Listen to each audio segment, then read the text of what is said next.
Grabando. ¿Qué Buenas tal? noches. Buenas noches, bienvenidos a este espacio televisivo virtual y un agradecimiento a quienes nos acompañan presencialmente en Guadalajara, Jalisco, México, desde donde estamos transmitiendo para el mundo a través de la red. Nos acompaña Juan Carlos Uno, un servidor que les habla al micrófono, David Mora, y desde la Ciudad de México, Poliana, quien le mando un abrazo, un agradecimiento por todo lo que nos apoya a través del chat para darle seguimiento a todas las inquietudes que nos mandan por medio del chat. El día de hoy vamos a abordar el tema 14, estamos todavía con el tomo 1, estamos, digamos, a la mitad del tomo 1 con este tema. El primer tomo, en este primer tomo se dispone de 27 temas, hoy es el 14, y el tema es neutralidad. Un tema que de repente la palabra quizás no nos diga mucho, neutralidad, cuando estamos abordando temas filosóficos, tratando de encontrar el aspecto místico a la filosofía, a la vida, a las leyes universales, a los principios, a, a todo lo que hemos abordado, de repente la palabra neutralidad como que suena eh, física, como si estuviéramos hablando de una ley de la física nada más, en seco. Pero no, no es así. Este tema de hoy es mucho más trascendental de lo que nos podemos imaginar. Aun cuando la palabra no nos diga mucho, aun cuando este tema quizá nos produzca la sensación de que no es más que un tema más entre muchos que se abordan, me atrevo a decirles que este tema es probablemente el más importante de todos, de los 144 temas que abordamos. Este tema, junto con otro tema que viene en el tomo 3, que se llama aceptación, pero los dos temas son prácticamente lo mismo. Aceptación y neutralidad es casi un sinónimo. La diferencia es que la aceptación es una actitud humana y la palabra neutralidad es un principio universal, es un principio de ley, o mejor dicho, un principio de trascendencia de la ley universal. Y, y ese tema, insisto, podríamos decir que es el más importante, el más significativo de todos, porque si comprendemos este tema y si gracias a la comprensión de este tema nos acercamos a ese estado, vamos a lograr el propósito de cualquier religión. Vamos a ser libres. Vamos a permitir que nuestra conciencia sea libre. Es el tema más importante. Es muy curioso que en una sola palabra se pueda sintetizar todo. En la palabra neutralidad. Y digo sintetizar todo porque en contraposición a, a lo que muchas corrientes, muchas religiones nos dan como receta, eh, casi todos nos dan o alguna técnica o algún método o alguna postura moral a seguir, un conjunto de mandamientos, de dogmas, de reglas y todo un sistema. Y no, un, un solo estado resuelve todo. Todo queda resuelto en un solo estado que es la neutralidad. Nada más. A mí lo que sí me resulta curioso, absurdo, es que las religiones como instituciones no hablan de esto, cuando esto resuelve todo. Y digo las religiones, aclaro las religiones como instituciones, porque los libros universales sí nos hablan de esto. Los libros que le dan sustento a todas las religiones sí hablan de la neutralidad. El problema es que no lo abordan de una manera muy categórica, lo suficientemente contundente como para que la humanidad le haya dado el peso a esto.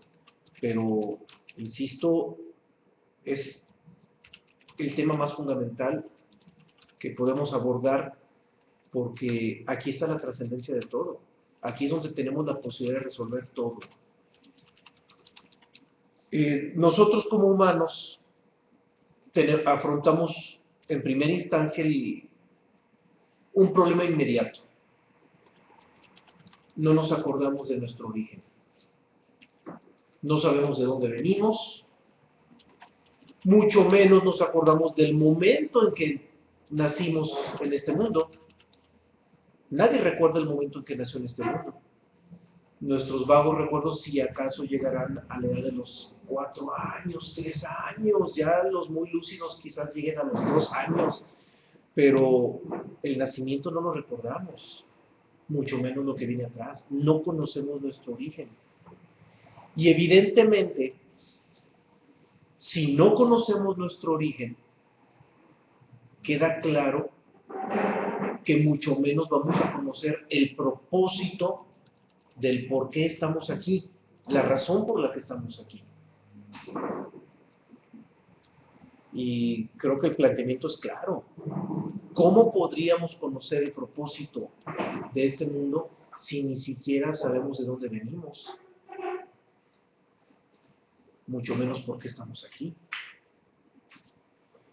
Y como ignoramos todo esto, ignoramos todo nuestro origen fundamental,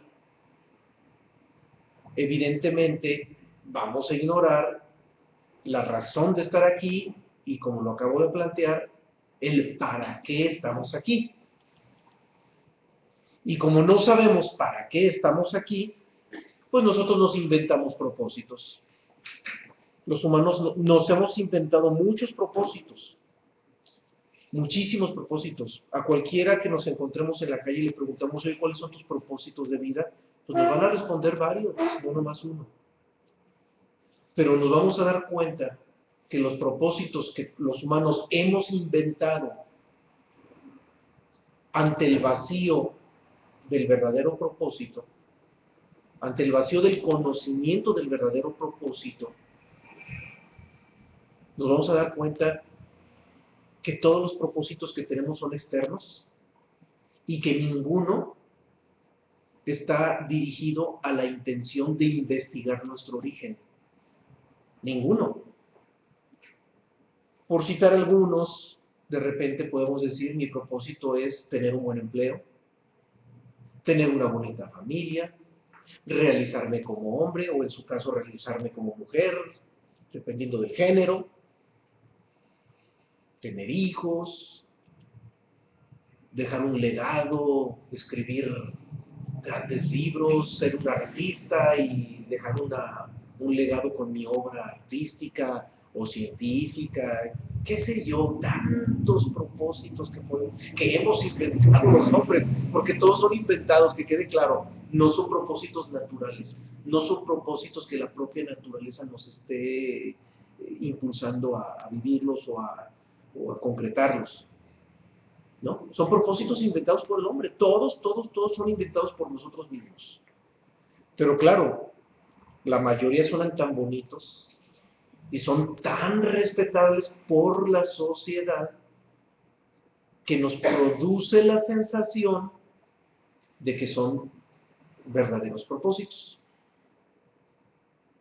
Muchos de ellos podemos plantearlos ampliamente, abiertamente, y cualquiera respetaría esos propósitos. Oye, qué centrado eres, y conoces bien tu ruta de vida y sabes a dónde vas. Pues mientras sean propósitos externos, no sabemos a dónde vamos. Porque en el momento en que entregamos el equipo, esos propósitos terminan en el suelo. Bueno, ni siquiera en el suelo, terminan en la disolución total, que termina en el vacío total. Entonces, por muy respetables que sean los propósitos que nosotros creemos tener, pues no son legítimos, porque ninguno está orientado a la intención de investigar nuestro origen. Y cada vez que seguimos inventando propósitos y creemos que esos propósitos nos van a conducir a la felicidad, porque también hay que entender eso, que todos están orientados a una supuesta búsqueda de felicidad. Y conforme vamos viviendo la experiencia de esos propósitos y la naturaleza nos va demostrando que esa felicidad no llega, que de repente llega con unas pinceladitas, pero así como llegan esas pinceladitas se desbaratan y se desvanecen, pero una felicidad plena como la que anhelamos jamás llega, ni aún cumpliendo los propósitos. Entonces la naturaleza nos va diciendo, ¿sabes qué? Por allí no va. Por ahí no va. Nos está empujando la naturaleza a buscar algo distinto.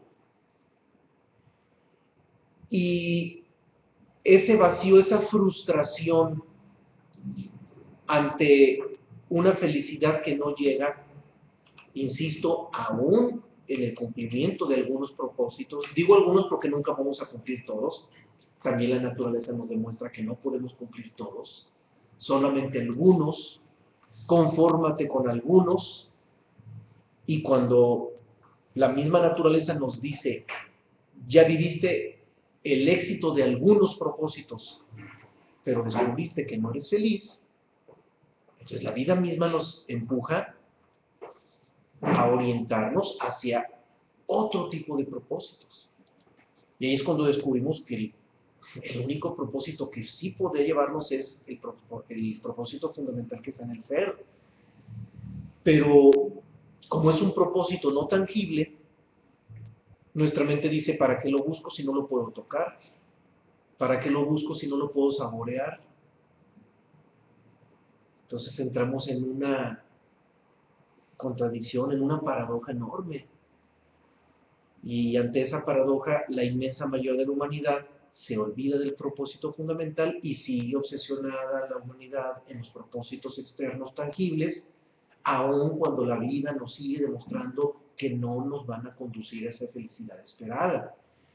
Entonces, esta es una manera, insisto, en que la naturaleza nos está empujando a buscar otro tipo eh, de, de propósito. No lo quiero decir en plural porque el propósito fundamental es uno solo. No se puede mencionar en plural. Entonces la vida, la naturaleza nos empuja a que nos olvidemos de lo externo y algún día entremos a buscar lo interno. A ver, pueden pasar el micrófono, hay una intervención aquí en Guadalajara, si nos hacen el grandioso favor. Ahí está prendido, bien. Nada más me surge una pregunta. El sinónimo de origen de mi origen es la pregunta, ¿podría ser quién soy? Como pregunta, sí. Como respuesta, aunque no es la respuesta que la mente quisiera, el ser. Pero como el quién soy, la mente quisiera una respuesta tangible, una respuesta dentro de una forma, manifestada en una forma. La mente quiere que todo esté manifestado de una forma, porque la mente no puede comprender lo que no tiene forma.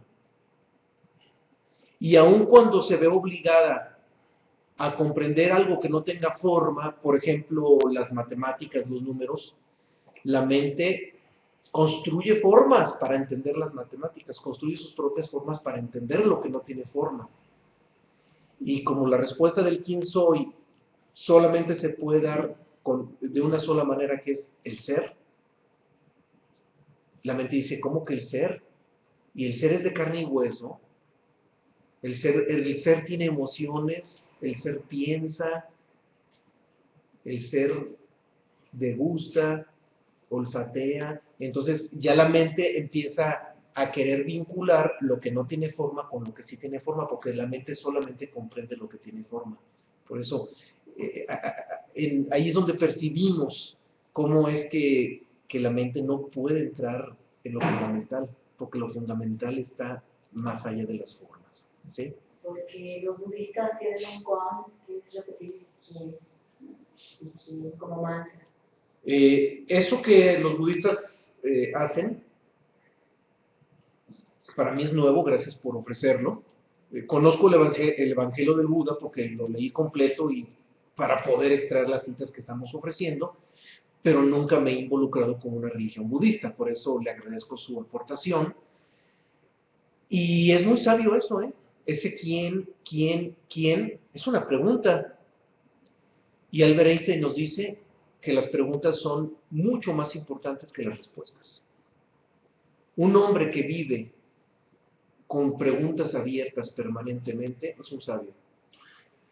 Y un hombre que vive con preguntas cerradas porque todo lo está afirmando, porque para todo cree tener respuesta y todo lo afirma, al afirmar cierra las preguntas, es un pobre ignorante.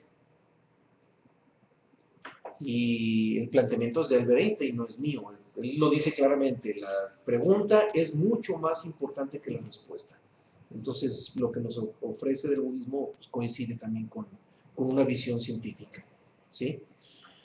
Bien, ahora, ya planteé cómo la naturaleza nos empuja a buscar algo distinto, algo que vaya más allá de las formas, pero también debemos tener muy presente, muy en cuenta, que la naturaleza es dual. Ya vimos el tema de dualidad, todo es dual. Y así como la naturaleza nos empuja a buscar lo desconocido, a buscar nuestro origen, también la naturaleza nos retiene. Porque nuestros cuerpos biológicos forman parte de todo el ecosistema del planeta. Antes de que nuestros microcosmos, nuestro ser original se introduciera en cuerpos de primates, los cuerpos de los primates generaban ciertas energías, se alimentaban de ciertas energías y su presencia biológica engranaba perfectamente con los equilibrios ecológicos naturales. Cuando el primate empieza a evolucionar en hombre, gracias a la presencia de microcosmos, eso hay que tenerlo muy presente, los antropólogos oficialistas no necesariamente lo van a aceptar, pero es una visión que la filosofía ofrece y que es digna de tomarse en cuenta. Gracias a que los primates evolucionan en hombres, insisto, gracias a la presencia de microcosmos, gracias a la presencia del ser dentro de esos cuerpos de primates, la corporeidad del primate va cambiando y también va cambiando sus necesidades de alimento energético y sus emanaciones energéticas. Por lo tanto, la misma ecología, los propios ecosistemas del planeta se van moviendo, se tuvieron que mover para darle cabida a esa transformación evolutiva del primate en hombre. Entonces, ahorita que el planeta está infestado de primates evolucionados, el planeta, o la propia naturaleza del planeta, pues no quiere que le cambien la jugada de la noche a la mañana. A ver, espérame, ya me adapté a las energías de esos primates evolucionados. Ya como planeta y como naturaleza me adapté a que se sobrepueble este planeta. Entonces, pues ahora ya los necesito porque ya me adapté a estos nuevos cuerpos. Entonces la naturaleza adaptada, todos los mecanismos de la naturaleza adaptados a esta sobrepoblación y a esta corporeidad actual, entonces la naturaleza nos retiene, a la naturaleza no le interesa que nos dividamos, porque sus mecanismos ya están adaptados a la presencia de estos cuerpos animales evolucionados. Entonces, insisto, por un lado la naturaleza nos empuja a liberarnos, pero por otro lado nos retiene. Es un juego dual inevitable en la naturaleza. Sí. Entonces es un apego de la naturaleza que tiene con nosotros. También. Y de nosotros hacia ella, las dos cosas. Es un apego mutuo de la naturaleza hacia nosotros como especie y de nosotros hacia ella. Es un apego mutuo que, insisto, por un lado, la propia naturaleza, por sus mecanismos naturales, nos empuja a liberarnos, pero por el otro lado, quédate, te necesito aquí, no te vayas. Entonces, es un juego en el que estamos ya metidos.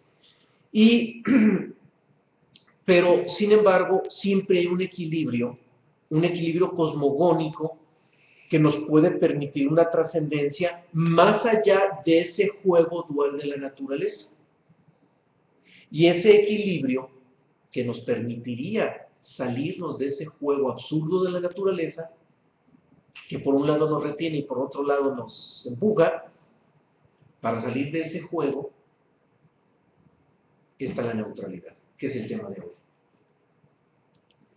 Y la neutralidad nos puede llevar no solamente a salir de este juego, o podríamos decir que salir de este juego ya es la cosecha de la neutralidad. Porque en primera instancia la neutralidad nos va a permitir trascender el involucramiento directo con las leyes universales. Ya abordamos el tema de las leyes universales y si recordamos un poquito, vamos a entender que esas leyes universales son leyes de la naturaleza. Operan en la naturaleza, no son leyes que operen en el ser, porque en el ser ninguna ley opera. Como el ser es la libertad absoluta, en la libertad absoluta no puede haber ley, porque cualquier ley pone un límite. No hay ley que no ponga un límite. Siendo ley, automáticamente va a poner ciertos límites. Entonces, en el ser está la libertad absoluta, por lo tanto, en el ser no hay leyes. No operan las leyes universales en el ser. Entonces, la ley universal, los principios universales, son los que rigen el comportamiento de la naturaleza físico-biológica. Y nosotros, como estamos adaptados y dependientes de la propia naturaleza física, incluso apegados a la propia naturaleza física, evidentemente las leyes universales también nos retienen y nos apegamos de alguna manera a ellas. La ley universal incide en nosotros y nos mueve impresionantemente. Bien, pues la neutralidad en primera instancia nos permite desvincularnos del movimiento de la ley. Una vez que estamos desvinculados de esos vaivenes del movimiento de la ley, entonces no salimos del juego de la naturaleza que ya expliqué, en el que por un lado nos empuja la libertad, pero por otro lado nos retiene. Por lo tanto, la neutralidad va a ser la clave fundamental. Nomás hay que aclarar que la neutralidad no es para ir en contraposición a la ley, ni tampoco para desafiar la ley, sino para permitir que la ley sea como es, pero que nosotros ya no estemos articulados, ni engranados, ni condicionados por la ley. Por eso es el factor, insisto, fundamental. El tema de hoy es la trascendencia de la ley. Y cuando se trasciende la ley, se trasciende la naturaleza. Y cuando se trasciende la naturaleza, somos libres. Aquí está la libertad.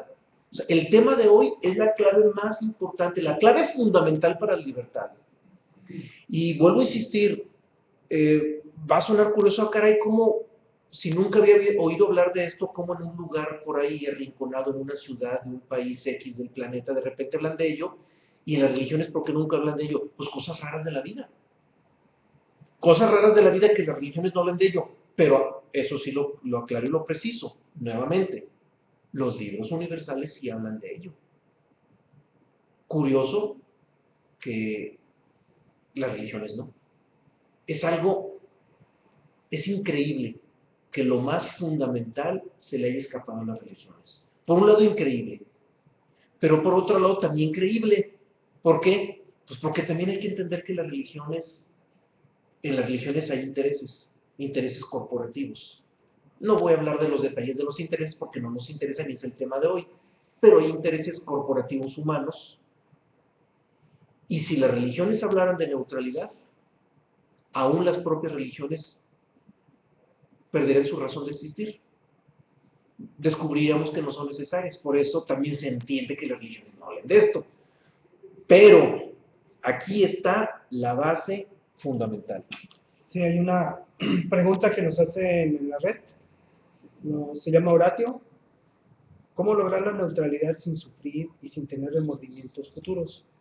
Y en oración, el tema del martes pasado, que era la indiferencia y que hablamos mucho acerca de la aceptación. Y el antepasado fue el de antepasado, aceptación. Hace poquito, hace como sí, 2-3 semanas, o 2 semanas, hablamos de aceptación sí, también. precisamente formulábamos lo que era la aceptación. La aceptación es muy diferente a la tolerancia. Cuando tú toleras, pues sí va a haber un sufrimiento, un remordimiento, porque en la tolerancia, pues no estás aceptando, o sea, simplemente no actúas o no reaccionas, mas sin embargo sí existe un sufrimiento porque hay una crítica o estás juzgando a alguien. En un estado de aceptación, simplemente lo que suceda no te va a mover, o sea, vas a aceptar las cosas tal cual son. Y es la entrada a lo que viene siendo la neutralidad. Entonces, una vez estando en un estado de aceptación en el cual no estás criticando, no estás juzgando, no estás adulando a las cosas o a las personas, en ese proceso de aceptación se entra en la neutralidad y no existe ningún sufrimiento y no existe ningún tipo de remordimiento futuro. No, nada. Porque el resultado no lo aceptas tal cual son. Sí, ante esta inquietud hay que ver que la neutralidad es un estado del ser. El estado del ser que trasciende la ley universal y trasciende la naturaleza. Porque no lo había mencionado, pero lo pongo a colación por la pregunta. El ser es neutral. El ser es neutral. No se involucra con lo que sucede en la existencia. Para eso están los mecanismos naturales, que son las leyes. El ser no se involucra. Y si bien la neutralidad es un estado del ser, y nosotros como humanos nos queda un poco lejana la posibilidad de acercarnos a un estado del ser, bien, Juan Carlos ya cita una actitud humana que nos puede acercar a esa neutralidad, que es la aceptación. Si nosotros aprendemos a aceptar la vida tal como es, y lo que sucede en la vida tal como sucede, estamos iluminados, somos libres, y olvídense de técnicas, olvídense de métodos, olvídense de rituales, olvídense de oraciones y de cuánta cosa. Es muy simple, hay que aceptar las cosas tal como son. Es simple si lo queremos ver simple, complejo si lo queremos ver complejo. ¿Por qué? Porque si no estamos dispuestos a aceptar, pues va a ser complejo.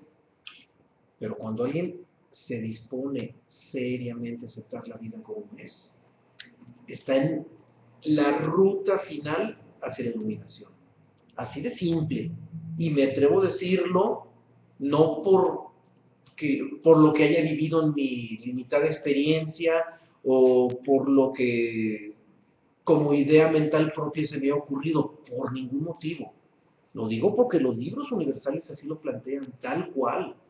Y hay muchos testimonios de ello en los propios libros universales y aún en los grandes personajes que en la última etapa de la humanidad han vivenciado todo esto y nos han ofrecido el testimonio de su propia experiencia.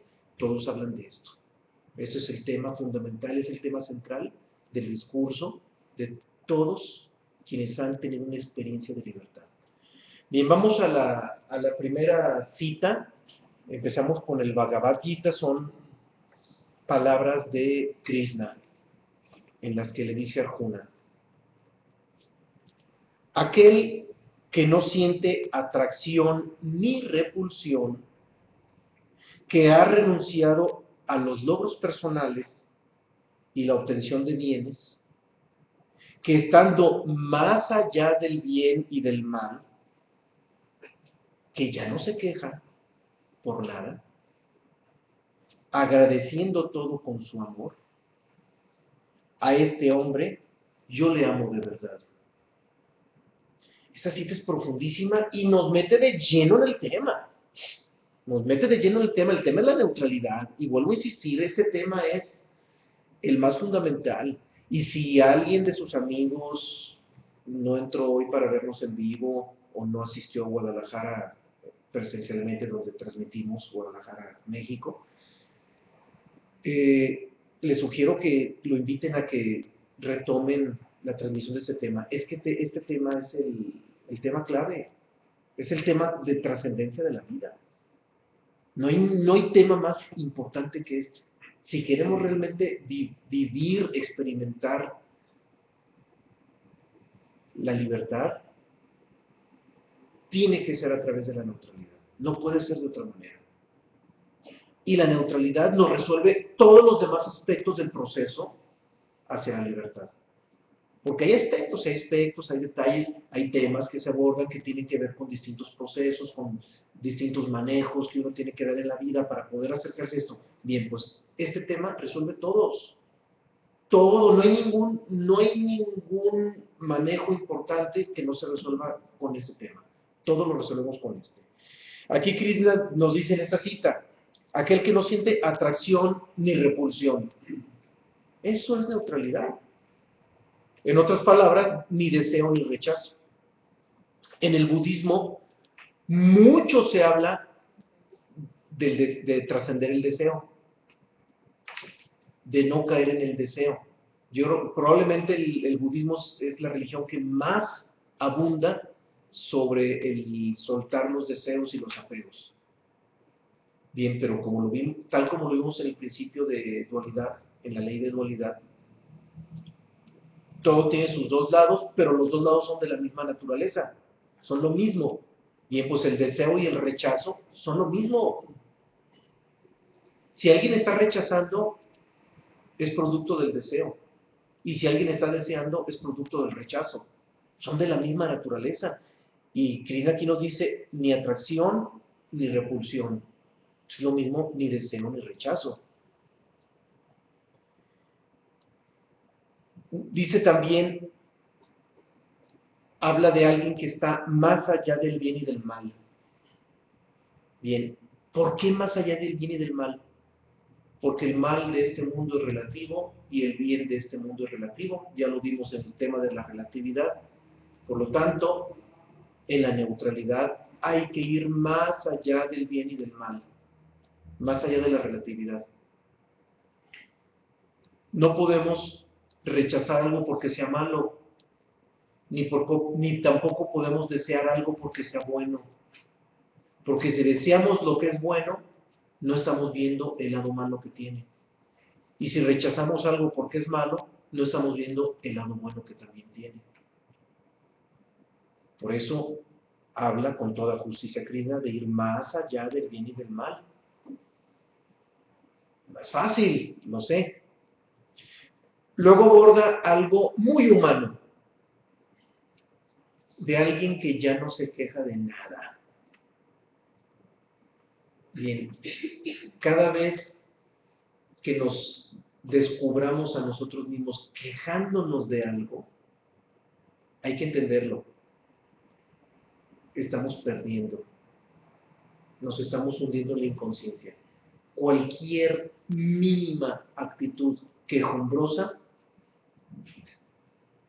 nos saca de la neutralidad. Por lo tanto, nos vamos a la inconsciencia. En la neutralidad está la conciencia. Fuera de la neutralidad está toda la inconsciencia. Entonces, todo lo que nos saque de la neutralidad nos está cristalizando en la inconsciencia.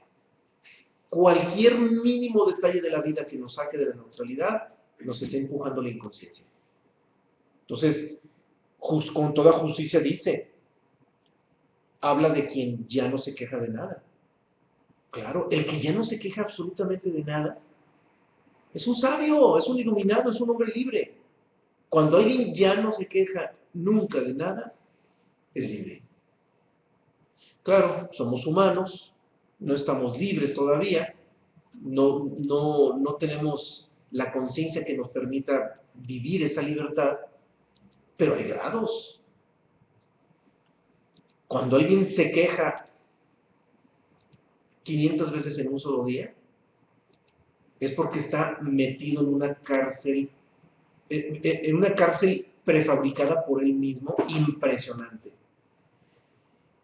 Y si alguien se quejó 3 veces nada más en todo el día, caramba, ya está del otro lado de los barrotes, ya está casi afuera de su cárcel.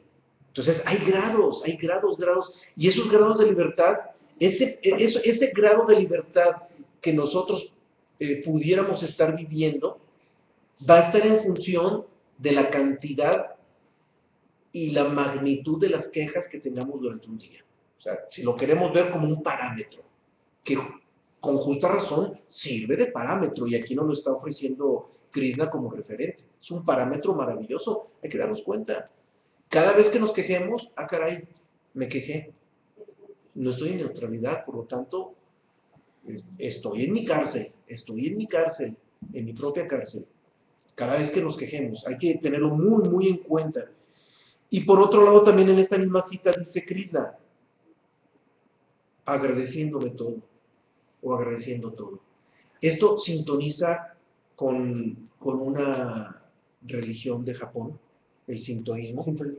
El sintoísmo, que es la religión fundamental de Japón, de la que desafortunadamente no pusimos ninguna cita porque en su momento no tuvimos a la mano documentos fundamentales. No hay mucha información. No hay mucha información, no pudimos, de hecho buscamos información sobre el sintoísmo y no dimos con algo que pudiera engranar con esto. Claro, lo que metimos de China, del Tao Te Ching, es impresionante, ese libro es genial, junto con lo que metimos también del Zen a través de Sosal, impresionante. Pero sí de Japón no logramos engranar nada del sintoísmo, pero sí sabemos que el sintoísmo, digamos, la norma fundamental, o la actitud, mejor dicho, la actitud fundamental de un sintoísta es jamás pedirle nada a Dios. ¿A la divinidad? O a la divinidad. Sí. Siempre agradecer. Nunca pedir. Jamás pedir, siempre agradecer.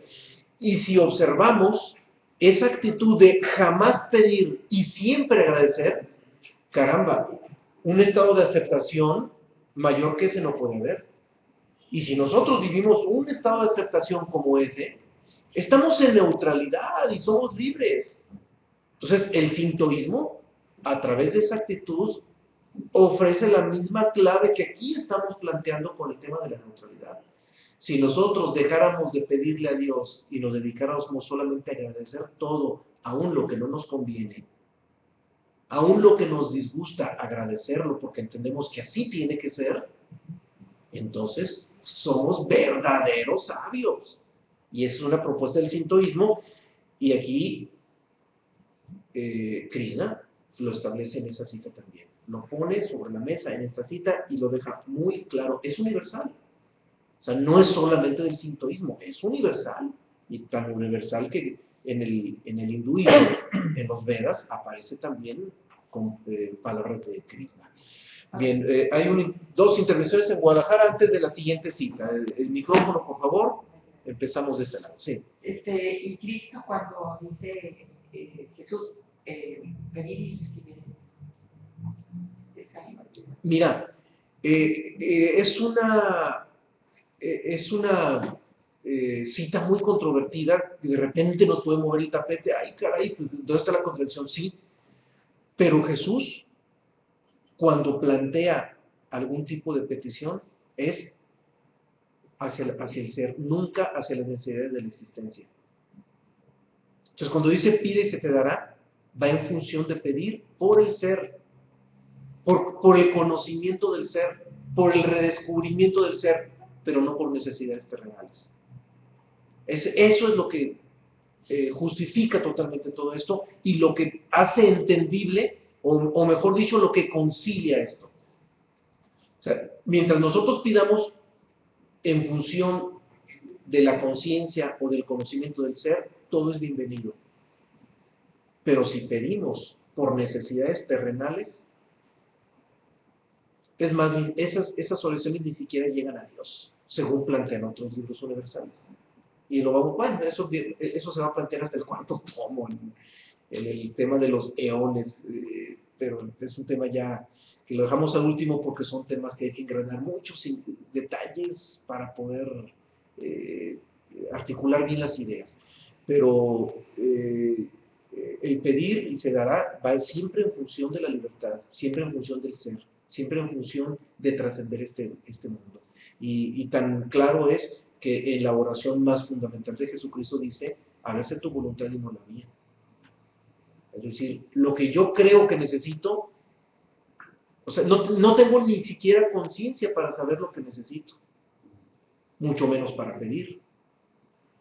Entonces, la única petición legítima es en cuanto al conocimiento del ser. Si no es por ahí, mejor agradecer todo. Agradecer todo, aún lo que no nos convenga o lo que nos disguste, porque esa es la neutralidad. Todo es como es y adelante. Y cuando transitamos por la vida entendiendo que todo es como es y aceptando todo como es, como acontece, somos libres. Y la experiencia es impresionante, pero difícilmente nos disponemos a vivir esa experiencia porque estamos demasiado acostumbrados a desear y a buscar la conquista de nuestros deseos, o a buscar la satisfacción de nuestros deseos. Estamos demasiado metidos en este juego, y eso no nos permite ver otras cosas, porque el juego de la vida en que nos metimos, toda la humanidad es esa, desea y busca la satisfacción. Le encontraste, bueno, otro deseo y otra satisfacción, deseo, satisfacción, y vivimos en ese juego del placer-dolor. Dolor porque surge un deseo nuevo y mientras no lo satisfagamos, hay dolor porque todavía no lo logramos complementarlo o cumplimentarlo. A ver, escuchamos tu intervención. El sinturista no pide, nada más agradece, está en la aceptación. Trasciende más porque es más neutral de que ni pide ni agradece. Sí, sí. La neutralidad todavía es más profunda porque ni siquiera se agradece. La verdad, sí, o sea, dijiste algo muy, muy, muy claro. En la neutralidad ni siquiera hay agradecimiento. O sea, el no pedir y agradecer es la antesala para llegar a la neutralidad. Pero cuando ya se llega a la neutralidad, ni siquiera se agradece. Porque el simple hecho de agradecer es un reconocimiento de que yo deseaba algo y se me concedió. O sea, ya hay implícito el mecanismo del deseo-rechazo, el mecanismo de la dualidad. Entonces, claro, en términos todavía humanos, no pedir y solo agradecer es un paso gigantesco. Pero cuando ya se llega a la neutralidad, ni siquiera agradecer. ¿Por qué? Porque en la neutralidad solamente hay silencio. Y el silencio es una cualidad de la propia iluminación. El silencio es la paz interior. Es la paz, es la verdadera paz interior, el silencio. Entonces, ya en la neutralidad, porque hay que distinguir, y lo puntualicé desde un principio, la neutralidad es un estado del ser como actitud humana para llegar a la neutralidad. Ya habíamos mencionado la aceptación como actitud humana para llegar a la neutralidad. Y lo que plantea el sintoísmo y que también lo plantea Krishna es agradecer todo. También es actitud humana. No pidas, agradece. También es actitud humana. Pero la neutralidad es el ser, es el estado del ser. O sea, va más allá de lo humano, va más allá de lo humano. Por eso, cuando ya se está en neutralidad, cero, ni siquiera agradecimiento porque no hay nada. O sea, simplemente todo es como es y ya es todo. Todo es como es y se acabó. Ya no hay emociones, no hay juicios, no hay análisis, no hay nada. Hay libertad y la libertad todo es como es y ya. Lo que pasa es que a la mente le cuesta mucho trabajo entender eso. también tengámoslo en cuenta. La mente no puede acceder de una manera plena a la comprensión de todo esto. Bien, vamos a la siguiente cita. Es de Confucio. Es de Confucio, dice: el hombre superior, perdón, el hombre superior no alaba a un hombre por sus palabras, ni rechaza las palabras de un hombre porque le disgusta su persona. Confucio. Bien, hoy en día nuestras relaciones están cambiando gracias al Internet, gracias a la forma en cómo la sociedad se está conformando. El Internet pues ha sido una conexión mundial en la cual nos podemos conectar con muchas personas, tenemos mucho conocimiento alrededor nuestro. Y las redes sociales lo que han hecho es que pues, la opinión de ciertas personas pues, se divulga. Y esto se ha generado en lo que vendría siendo un deporte nacional, que ahora es un deporte internacional, que es criticar y juzgar a las personas. Aquí en esta frase de Confucio, habla de rechazar la palabra de un hombre porque le disgusta a su persona. Hoy en la actualidad, como les decía, es un deporte internacional el hacerle un bullying cibernético a alguien porque dijo algo mal, porque dijo una situación que no es agradable, etcétera, ¿no? O que no coincide con nuestra forma de ver las cosas.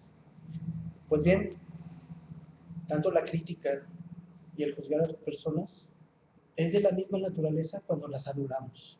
O sea, cuando hablamos bien de ellas, es lo mismo. O sea, cuando hablamos bien de ellas, en realidad es una crítica, pero positiva. Pero al final de cuentas es una crítica.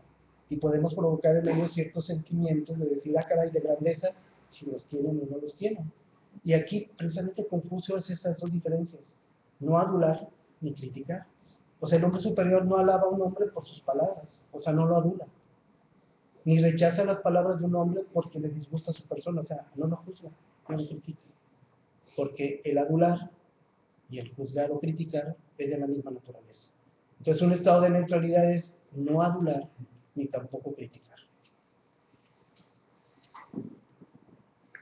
Cuando ya se es consciente del ser, y obvio estar en libertad en la conciencia del ser es ser neutral, nuestra mirada ya no se va a distraer ni a la derecha ni a la izquierda.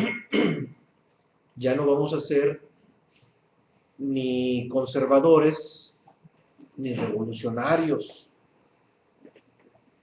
ni vamos a asumir en la vida o no vamos a buscar asumir un papel antagónico ni protagónico.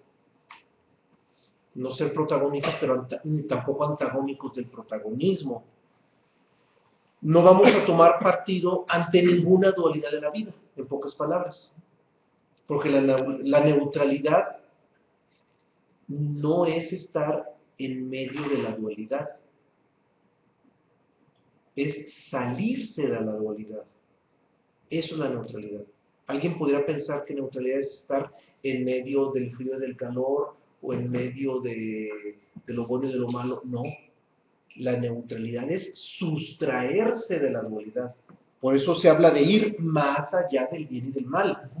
Los libros universales nunca dicen estar en medio del bien y del mal. Ninguno dice estar en medio del bien y del mal. Dicen ir más allá del bien y del mal. O trascender el bien y el mal de este mundo. Por eso la neutralidad es sustraerse de la dualidad.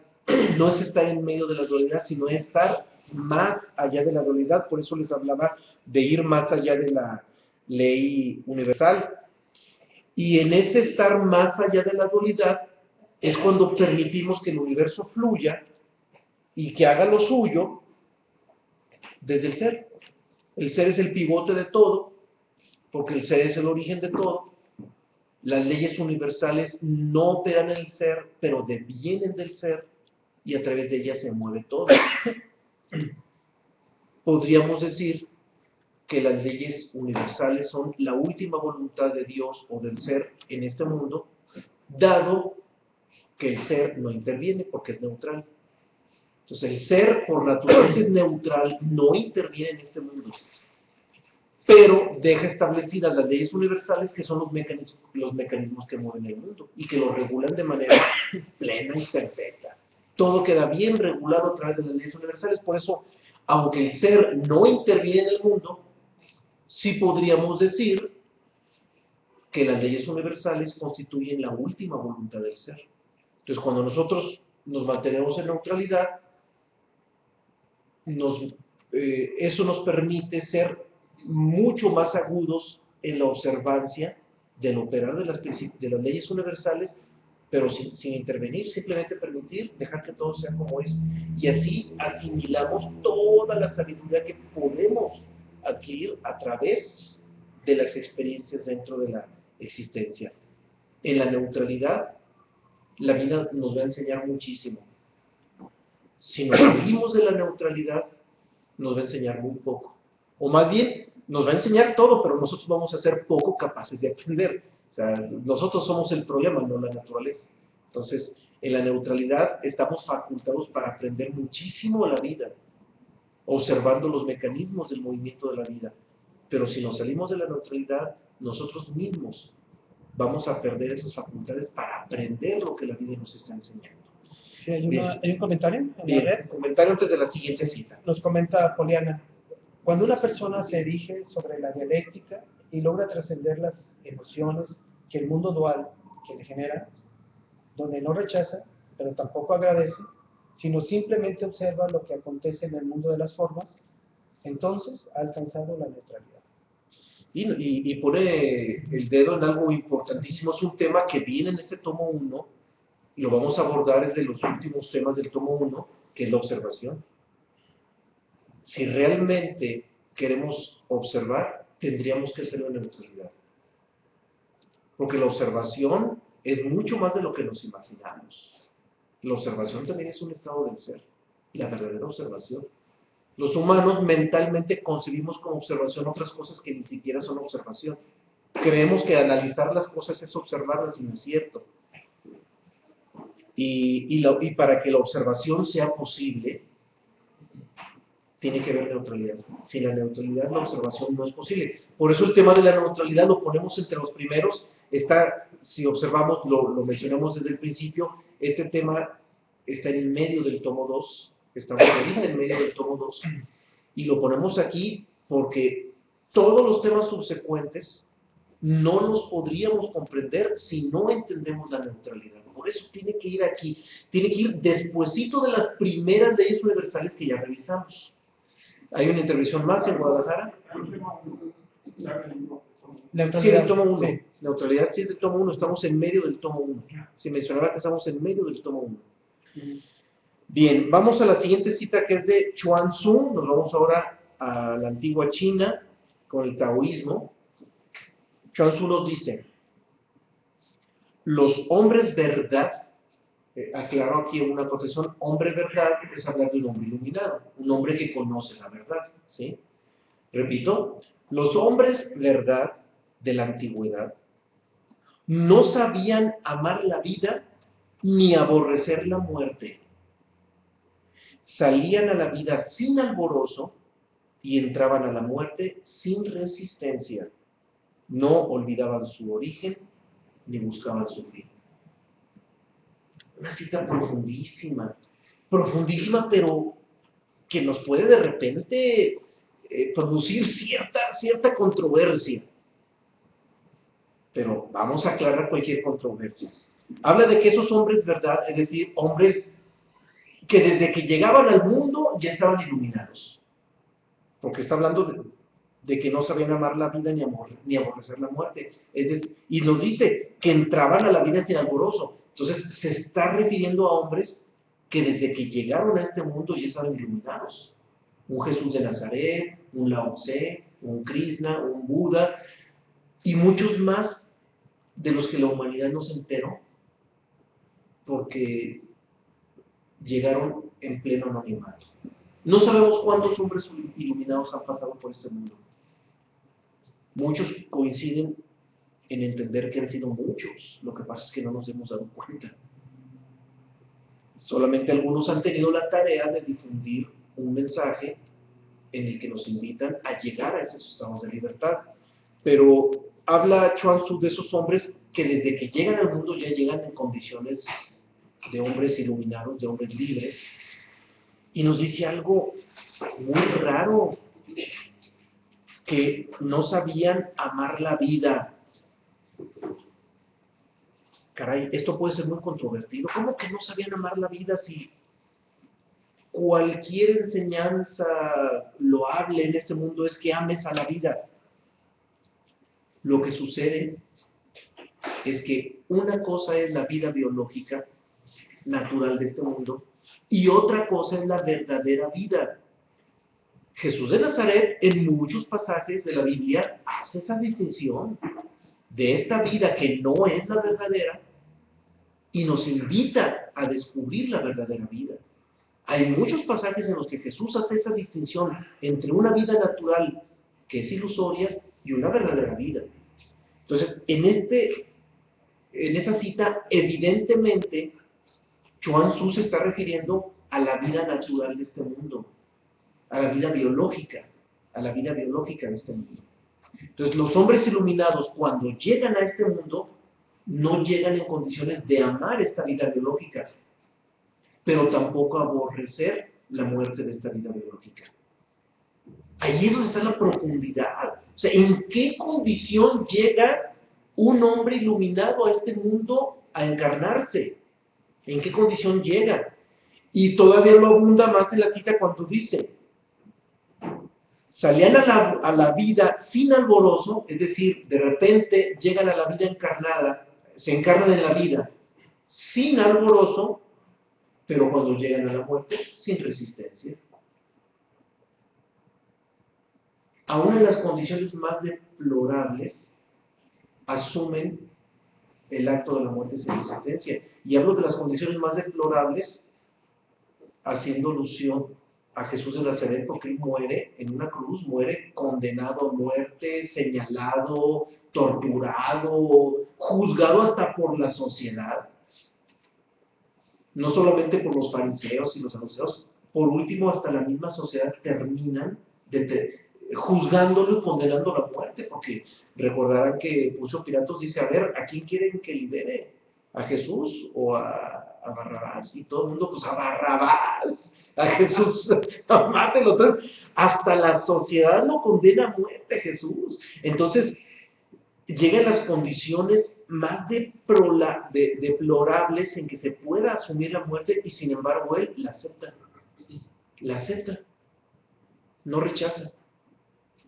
Tan la acepta que él bien pudo haber cambiado el destino cuando le insiste Poncio Pilatos, dime, acepta que no eres el Hijo de Dios y con eso ya te libero. Sin embargo él dice, no, yo no voy a negar nada, lo he dicho y tú lo has dicho. Entonces, un hombre que llega a este mundo ya siendo libre y se va siendo libre, llega tal como lo describe Chuang Tzu, entra a la vida sin alborozo y se retira de la vida sin resistencia. Es decir, mantiene la neutralidad durante toda su estadía en este mundo. Toda la estadía de este mundo en neutralidad. Siempre neutralidad. ¿Por qué? Porque es el estado del ser. Y si la neutralidad es el estado del ser, un hombre libre, un hombre iluminado, un hombre sabio, vive la neutralidad. Vive neutralidad. Bien, vamos a la siguiente. Bueno, antes de la siguiente cita, hago un comentario de otro pasaje que nos relata Gurdjieff, un maestro sufi. Se formó en un monasterio en la zona del Cáucaso ruso, en los confines del norte del valle de Anatolia, de lo que antiguamente fue Anatolia, hoy es Turquía, y entre esa zona limítrofe entre Anatolia y lo que también es Rusia, es la zona del Cáucaso, y fue la zona que en su momento histórico, hoy todavía, era lo más recóndito del mundo, era casi el fin del mundo, o sea, una zona abismalmente despoblada, porque para empezar es zona desértica, donde no hay recursos, donde escasean los recursos naturales y donde a nadie se le antoja ir a vivir para ir en condiciones poco generosas de la naturaleza. Y los sabios, curiosamente, siempre se han retirado a esas zonas despobladas, a esas zonas aisladas del mundo, a los desiertos. Y no es difícil observarlo, los grandes maestros de la historia siempre han vivido en zonas desérticas, siempre. Ya después hablaremos de eso, tiene su porqué. Y Gurdjieff se forma en un monasterio llamado el monasterio de Bokhara, en el Cáucaso ruso, una formación sufi. No perdamos de vista, el sufismo es la parte más excelsa del Islam, la parte más fundamental, la parte más profunda del Islam, o más legítima. Y en un monasterio aislado, aisladísimo de esa zona, Gurdjieff, después de pasar muchas pruebas, logra llegar a ese monasterio, lo aceptan en ese monasterio. Y cuando llega a ese monasterio y por fin es admitido, lo primero que hacen con él es colocarle una placa colgada del cuello en el pecho. Y en esa placa tenía dos inscripciones, una de cada lado. De un lado decía: estoy negativo, por favor, no me tomen en serio. Entonces, siempre que él se sintiera negativo, tenía que ponerse la placa de ese lado para evidenciar que estaba en un estado emocional negativo. Y así decía la placa: estoy negativo, por favor no me tomen en serio. Bien, cuando se salía de ese estado y entraba en un estado positivo, tenía que voltear la placa al revés. Y del otro lado la placa decía: estoy positivo, por favor no me tomen en serio.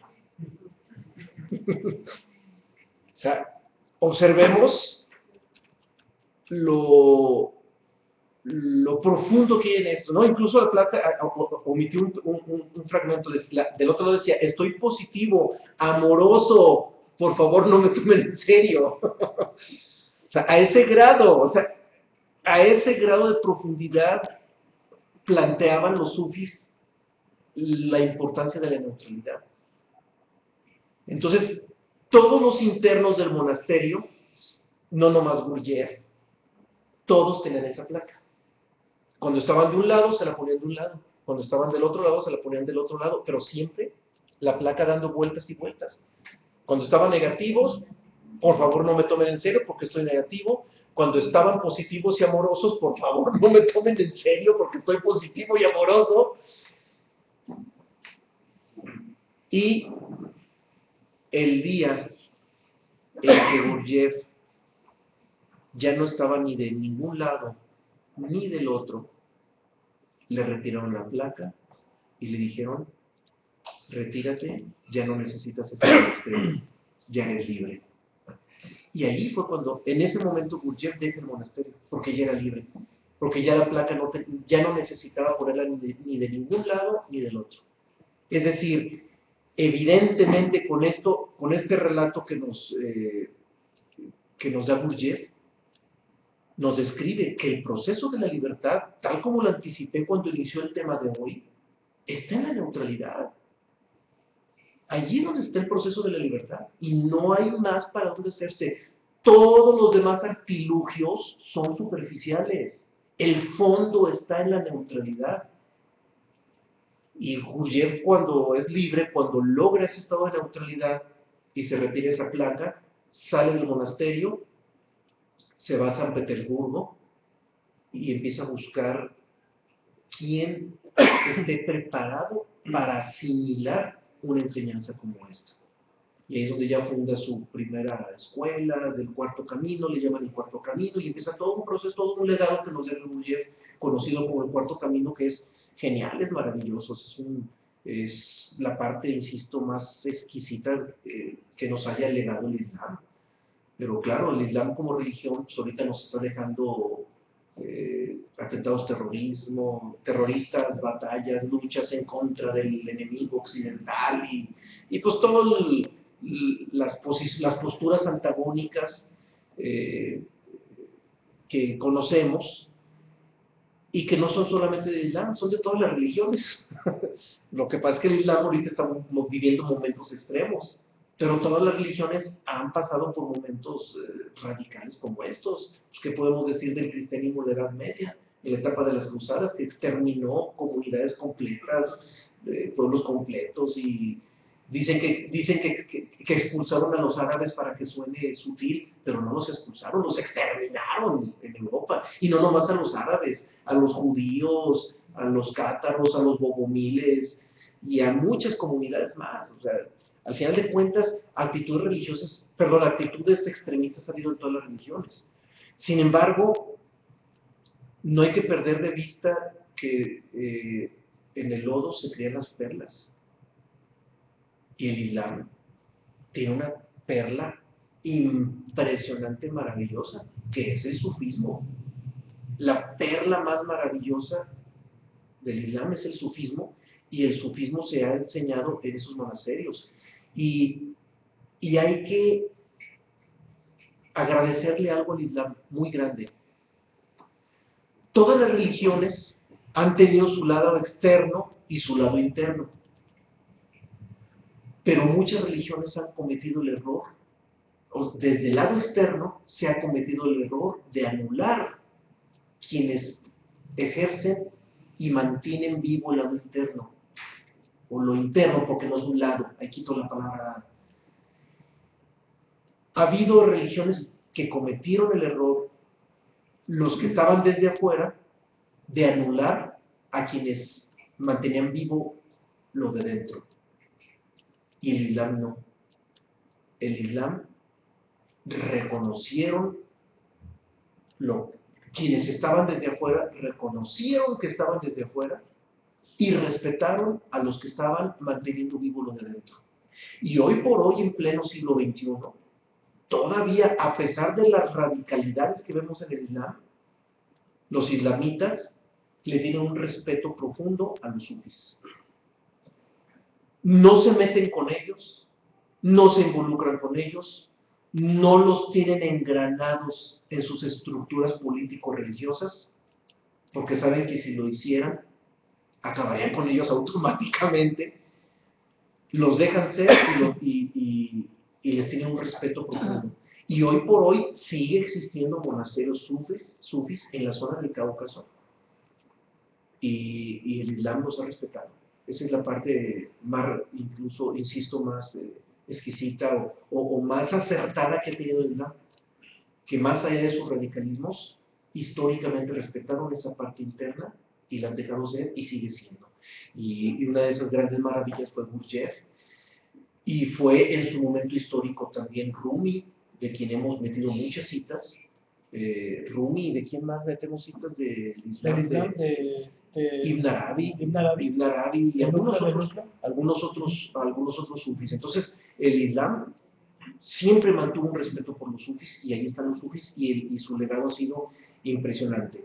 Bien, a ver, dos intervenciones en Guadalajara. Vamos con la primera y luego seguimos con la segunda. Me preguntó mi inquietud. Sí. ¿En esos monasterios hay mujeres?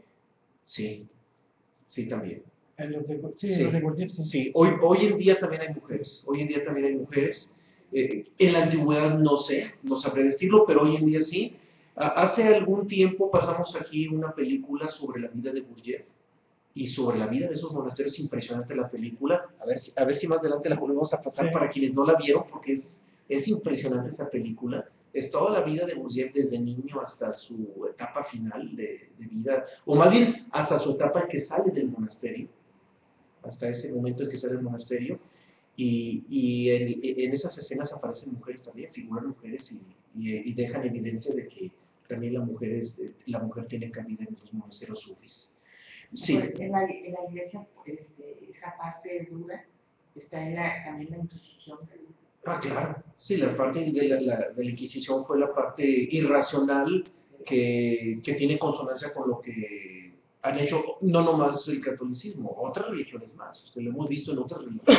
Ha habido guerras santas a lo largo de la historia, bueno, no más de las que nos imaginamos, todas, porque todas han tenido pretextos religiosos, todas, hasta las últimas.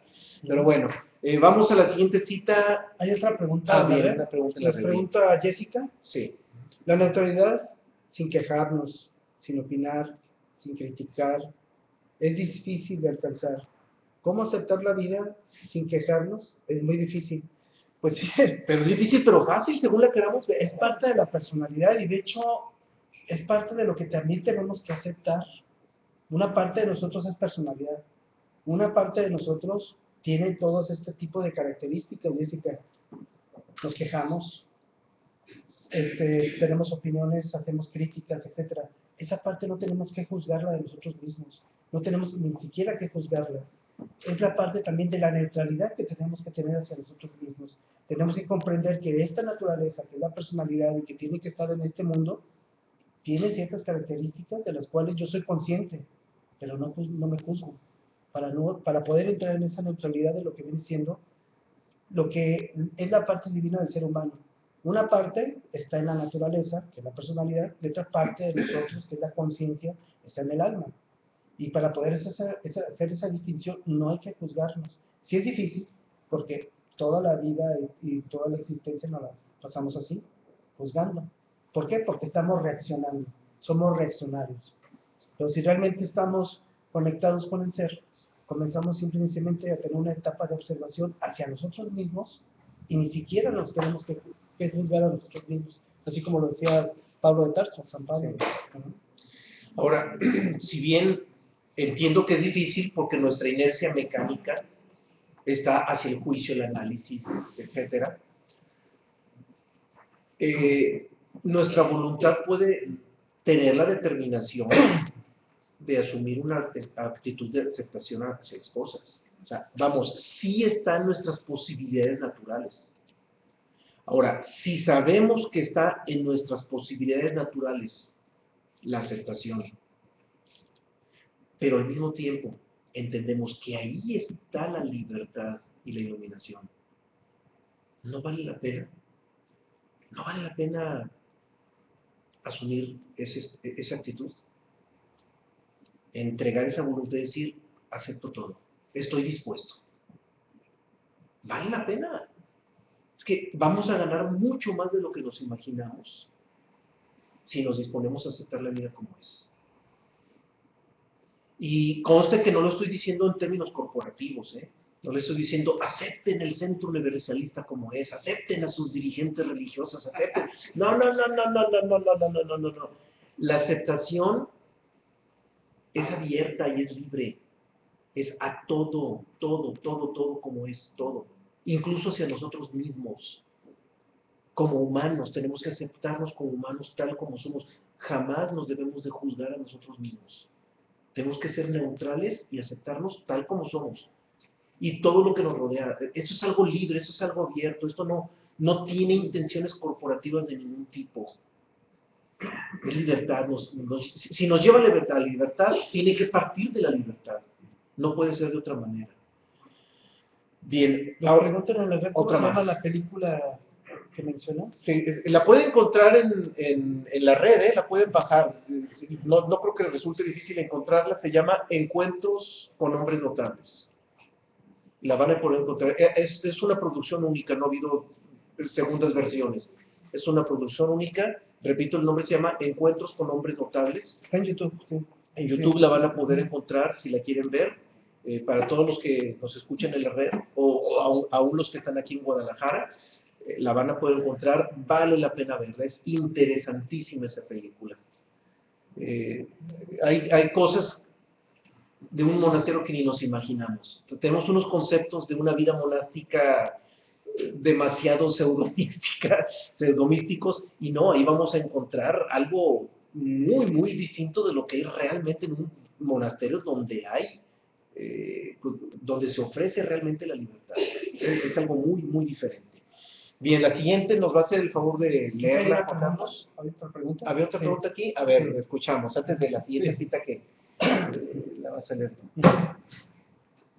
pues no, entonces yo pienso que si llegáramos los seres humanos a la neutralidad, no habría ya divorcios. No habría, Ni siquiera nos casaríamos. no habría ni que, bueno, ni siquiera nos casaríamos para empezar, como dice Juan Carlos, ¿verdad? Para empezar, pero no, es que la convivencia humana sería radicalmente distinta. Sería radicalmente distinta. La convivencia, incluso aquí digo algo y muy claro, en este momento ni siquiera imaginamos cómo será la convivencia humana. Nuestra imaginación queda limitada ante lo que realmente podría ser una convivencia humana si toda la humanidad es neutral. Nos quedamos cortos, nuestra imaginación se queda corta. Se requeriría mucho salud mental y emocional. Comentan, para los que escuchan en la red, porque sin el micrófono no nos escuchan en la red, requeriría mucha salud mental, emocional, claro. Para la neutralidad tenemos que estar sanos, en cuerpo y alma, y en mente y en todo. O sea, definitivamente, la neutralidad es salud total hacia todas las direcciones, en todos los sentidos. Bien, ahora sí escuchamos la cita, Juan Carlos. Esta cita es de Susan, del libro Kim Sin Mi. Dice así: el gran camino no es difícil para aquellos que no tienen preferencias, cuando ambos, amor y odio, están ausentes. Todo se vuelve claro y diáfano. Sin embargo, haz la más mínima distinción y el cielo y la tierra se distancian infinitamente. Bien, aquí, como es el tema de neutralidad, que es muy controvertido en ese sentido, el camino, como se menciona, no es difícil si no tenemos preferencia, si no tenemos elección, si tanto el amor y el odio están ausentes. ¿Qué tipo de amor? El amor dialéctico. ¿Qué tipo de odio? Pues el odio que se representa cuando amamos, entramos en una ley de polaridad, así como amamos dialécticamente mucho, también odiamos bastante. Es el mismo, de la misma manera. Ese estado del ser de amor y odio que mantiene la humanidad, ahorita te amo y mañana te odio, tienen que estar ausentes en la parte neutral. O sea, alguien que practica la neutralidad, que practica la meditación, tiene que estar ausentes, tenemos que entrar en esa neutralidad. Sin embargo, como dice también aquí Susan, si hacemos la más mínima distinción o la más mínima elección entre que esto es bueno o esto es malo, si le ponemos alguna etiqueta, ya se distancia definitivamente lo que es el cielo y la tierra. Ya le ponemos una etiqueta que esto es bueno, que esto es malo, y ya.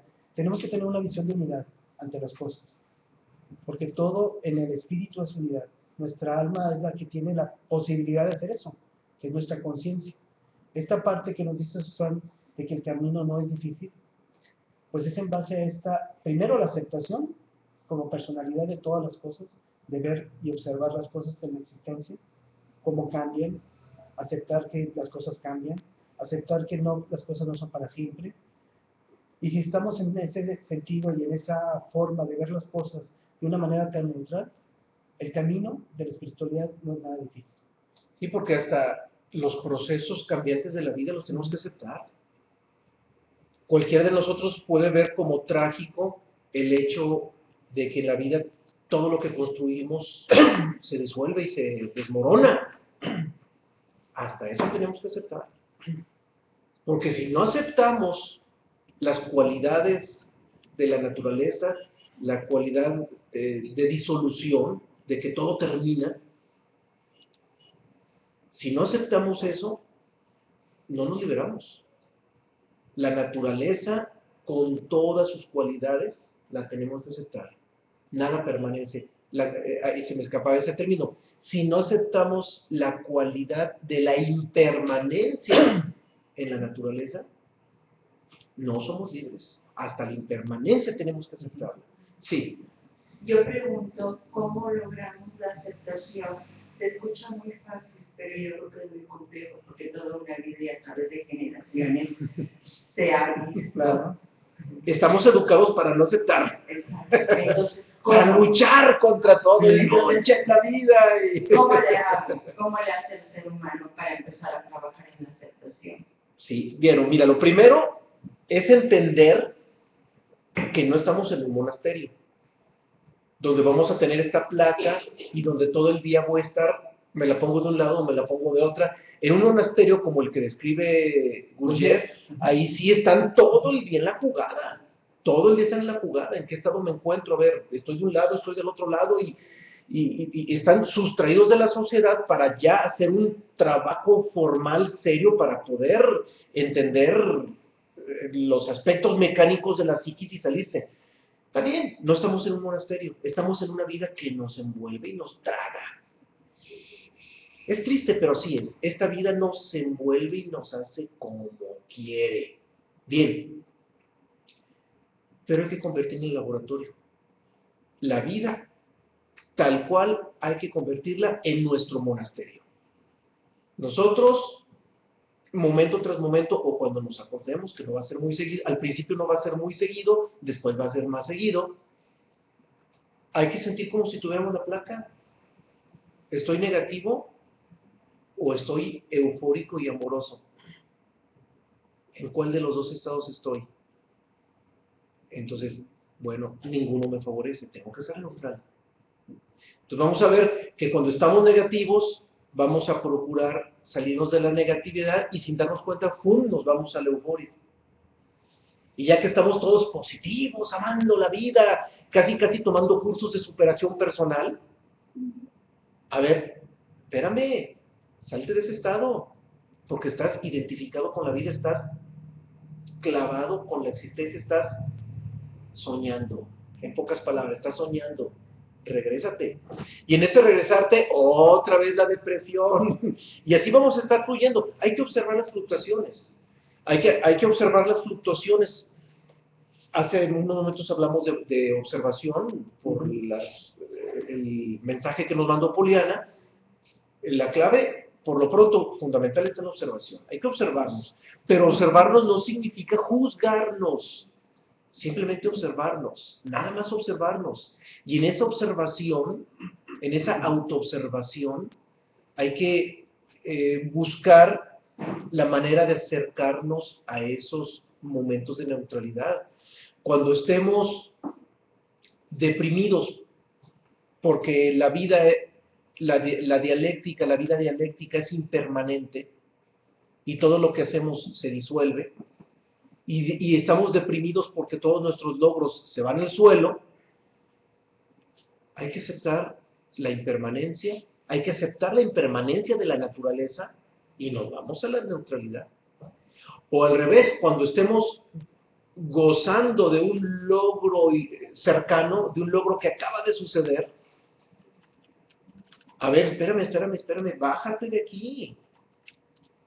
Maravilloso, fue un logro, pero te estás metiendo en un sueño, regrésate. Entonces, esa observación nos va a permitir irnos acercando gradualmente. Es un trabajo en la vida diaria.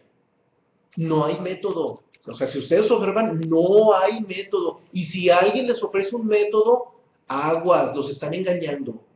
Porque los métodos no son para esto. Los métodos jamás nos van a permitir llegar a la libertad. Con un método jamás vamos a llegar a la libertad.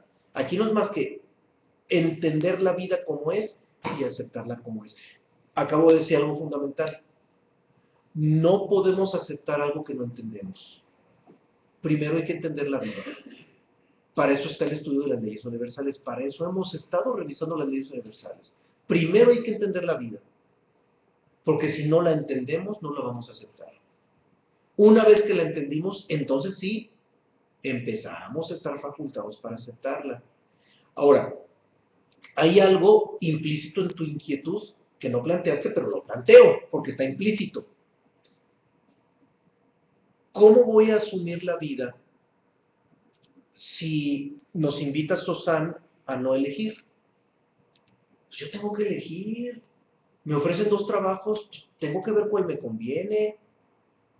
Se me presentan 2 circunstancias de hacer un negocio, pues tengo que elegir una u otra. De repente se me presentan 2 prospectos de novias, pues tengo que elegir. O sea, hay tantas cosas en la vida que uno tiene que elegir. Muchísimas cosas. Bueno, no hay problema. Hay que elegir. Me voy a sacar un tema, lo que pasa es este tema se abunda en el tomo 2, es el tema del no hacer. Alguien dijo que elegir a las dos, ¿verdad? Bueno, ya casi. Bueno, eligió a las dos, sigue siendo una elección, ¿verdad? Al final de cuentas. Bueno, bien, ahora, esto lo vamos a abundar más en el tomo 2, en el tema del no hacer. Porque también alguien va a decir, porque es la base del taoísmo, el no hacer. Y el no hacer tiene que ver con la no elección. Pero ¿cómo voy a afrontar la vida si no hago? Sí, porque el fondo del no hacer está en el hacer sin hacer. ¿Cómo voy a hacer sin hacer? Sí, sí es posible. Si lo trasladamos a la elección, ¿cómo voy a elegir sin elegir? ¿Es posible? Sí, sí es posible elegir sin elegir. Y esa posibilidad se da con una clave fundamental. Elige, pero por ningún motivo desees algún resultado. Si tú eliges, pero no deseas el resultado de tu elección, entonces estás eligiendo sin elegir. Y ahí estás en la neutralidad. Entonces ahí estamos facultados para elegir sin elegir. Estamos facultados para hacer sin hacer. Tomo decisiones, actúo, hago las cosas, pero no deseo el resultado. Acepto el resultado que venga, no importa.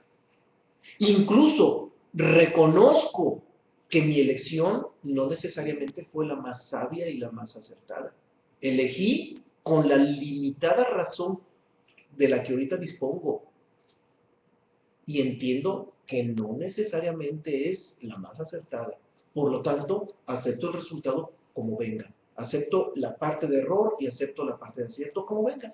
Y ahí es donde ya estamos facultados para transitar por la vida eligiendo sin elegir, es decir, en la neutralidad. Podemos mantenernos como humanos actuantes, pero neutrales.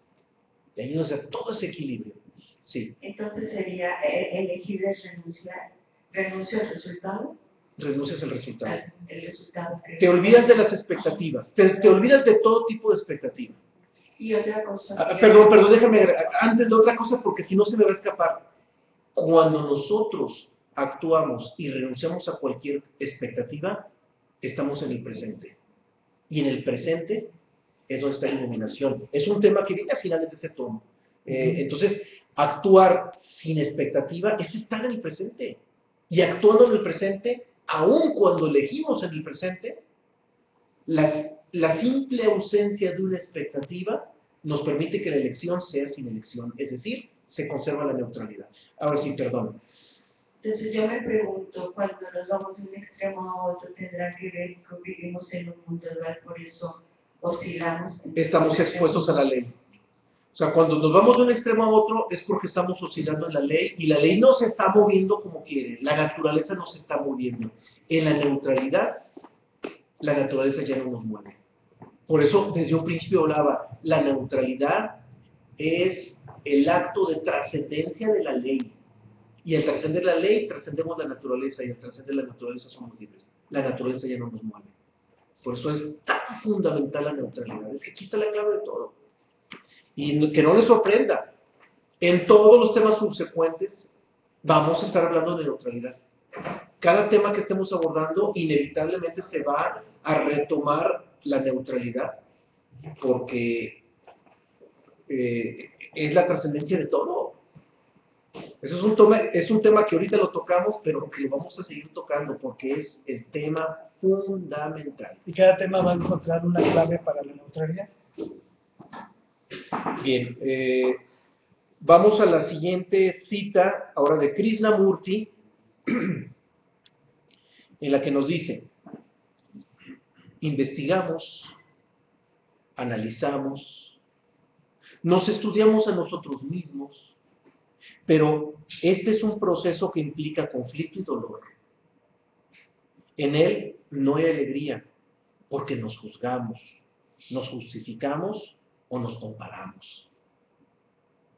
La conciencia de no elección, esta pasividad creativa, es incluso más esencial que la observación de uno mismo.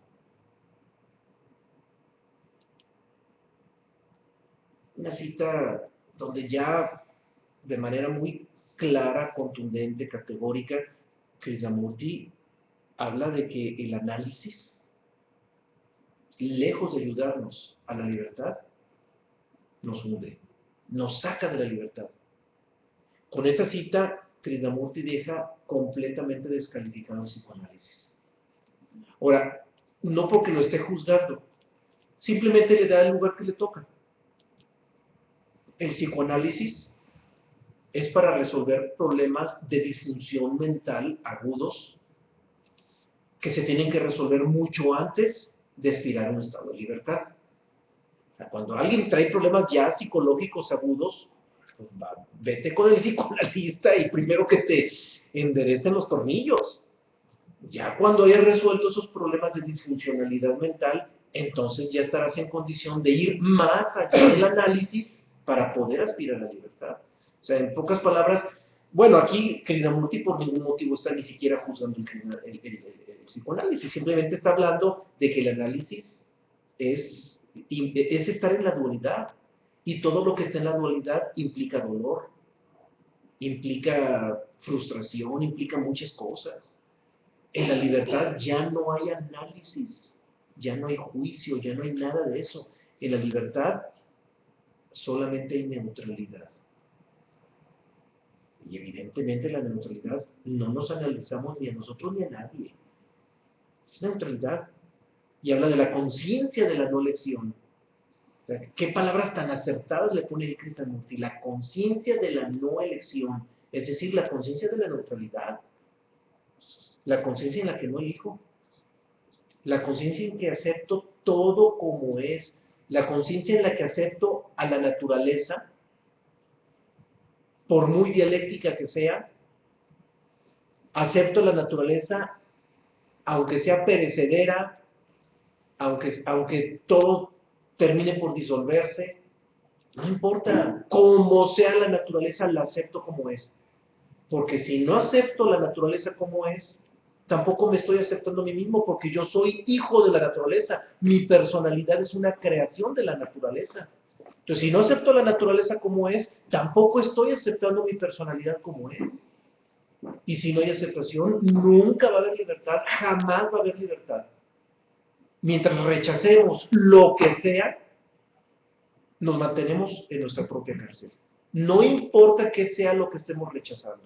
Peor si estamos rechazando la naturaleza dialéctica, todavía peor. La cárcel se hace más estrecha, los barrotes más sólidos todavía.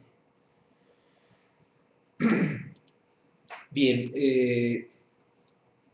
ante la pregunta de cómo permanecer en la neutralidad, insisto, la condición humana es la aceptación y no se hace el resultado. Vuelvo a insistir en esa distinción, lo repito por quienes nos sintonizaron después en la red o quienes llegaron un poco después aquí en Guadalajara. La neutralidad es un estado del ser y pretender convertirnos en neutrales de la noche a la mañana es tan absurdo como pretender cambiar de humano a Dios. Pues así de absurdo. O sea, no vamos a poder ser neutrales de la noche a la mañana. Pero si queremos conocer la condición humana que nos puede permitir llegar a ese estado de la neutralidad, que es la libertad plena, esa condición humana no es moral, no es de portarse bien o mal, o de hacer cosas bonitas o buenas, es simplemente aceptar todo como es, la aceptación. Cuando aceptamos todas las cosas como son, vamos más allá del bien y del mal, vamos más allá de la moral, porque la moral está en la dualidad, vamos más allá de todo eso, y estamos en la verdadera, legítima ruta de la libertad. Aceptación. Es esa. Y insisto, es la condición humana. Y cuando estamos en la aceptación, no vamos tras la conquista de la neutralidad, mucho menos tras la conquista de las leyes universales. No. En la aceptación simplemente abrimos una ventana para que todo suceda como es y para que la luz entre. Es todo. Aceptar es tanto como abrir la ventana para que la luz entre y que la iluminación sea. Si nosotros no aceptamos, la ventana se mantiene cerrada. Cuando los hombres oponen resistencia, juzgan, critican, afirman, mantienen cerrada la ventana se mantiene cerrada. Y en la aceptación se abre esa ventana y la luz entra. Entonces, en pocas palabras, no hay que conquistar nada más hay que abrir la ventana, es todo. Y para abrir esa ventana hay que aceptar todo como es. Bien, vamos a la siguiente cita de Chuang Tzu, regresamos al taoísmo. No sufrir daño alguno, tengas o no tengas éxito, solo un hombre con virtud puede lograrlo. Bien, esta cita es muy parecida a la que al principio de las diapositivas expusimos, que es la cita de las bienaventuranzas, que dice: bienaventurados quienes nada esperan, porque nunca serán defraudados. Cuando el resultado que tenga cualquier cosa en la existencia, lo acepto tal cual sea, pues nunca voy a sufrir ningún daño. Nunca voy a ser defraudado por el resultado, porque simplemente estoy aceptando lo que venga. Claro. Ahora, no hay que confundir la neutralidad con la indiferencia. Es muy fácil confundirlo, extremadamente fácil. La indiferencia viene de una actitud egoísta en la que no nos importa lo que le pasa a la gente ni a la vida, no nos importa el planeta si se deteriora, no se deteriora, si la gente sufre, no sufre, no nos importa. ¿Por qué? Porque me importo yo. Esa es la indiferencia. Surge de una actitud egoísta, egocéntrica. La neutralidad no. La neutralidad viene desde el ser. Es algo muy distinto. Hasta las palabras pueden confundirse. Indiferencia con neutralidad hasta se puede confundir, pero no. El origen de cada uno de ellos es diametralmente opuesto. Entonces, lo aclaro para tener mucho cuidado de no confundirlos, ¿sí? Bien, la siguiente cita es de Blavatsky y nos dice: ten paciencia, candidato, como aquel que no teme ningún fracaso ni acaricia ningún triunfo. Un exhorto de Blavatsky a que seamos neutrales. Ahí utiliza la palabra paciencia, pero ahí la palabra paciencia la podríamos cambiar por acepta. Acepta las cosas, acéptalas como el hombre que no teme al fracaso, pero que tampoco acaricia el triunfo. Una cita muy, muy clara, muy contundente. La siguiente es de la antroposofía de Rudolf Steiner.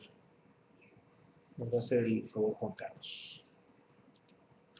Es posible deshacerse radicalmente de toda simpatía o antipatía, hasta considerar finalmente todo cuando nos sucede con la misma neutralidad con que un observador contempla cómo cae el agua de una montaña sobre el valle al pie. No hay que buscar indiferencia hacia la vida cuando andamos tras el conocimiento suprasensible, sino la transformación del interés directo de que el ego se toma en su propio destino. Bien, aquí Rudolf Steiner nos menciona acerca de cómo nosotros, aún con la contemplación que podemos tener hacia la naturaleza, la estamos juzgando, o le estamos dando un mecanismo, o queremos transformarlo. Aquí, por ejemplo, el ejemplo que pone Rudolf Steiner de estar viendo una caída de agua en una montaña. Si como mente de ingeniero digo, esa caída tiene tantos posibilidades de poder generar energía, etcétera.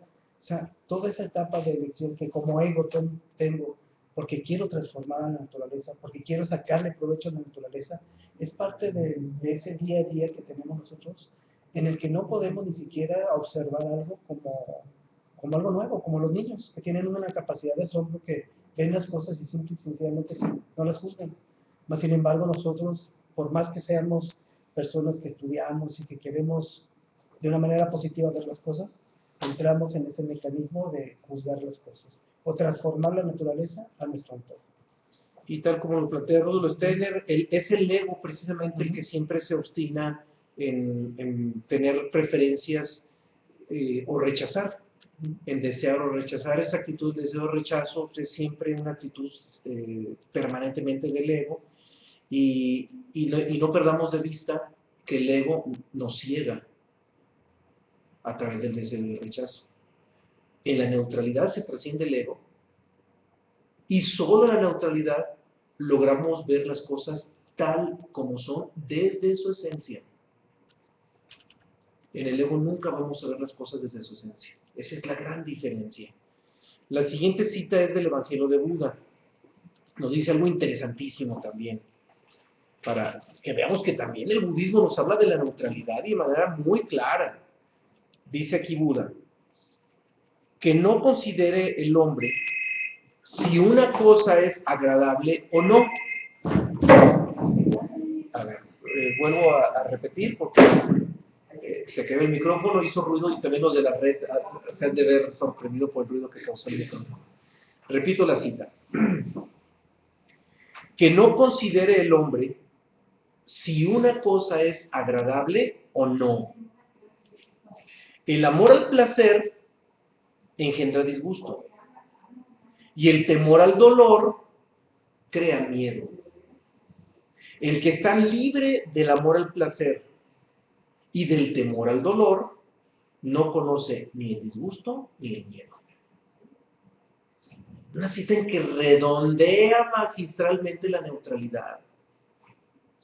Es decir, ni amor al placer, que no es más que deseo, ni temor al dolor, que no es más que rechazo.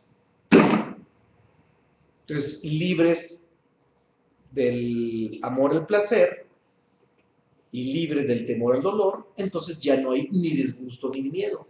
O sea, en pocas palabras, es una forma parafraseada de decir, salte del deseo y del rechazo. Salte de todo eso. O sea, ahí nos queda claro que Buda no solamente habla del deseo, de trascender el deseo. También habla del rechazo.